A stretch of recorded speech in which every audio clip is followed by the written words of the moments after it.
A few moments later.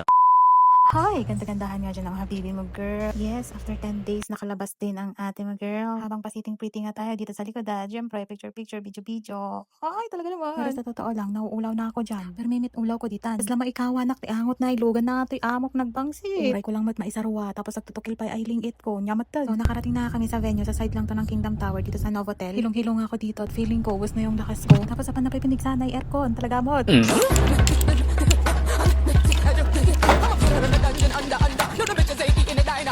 2,000 years later.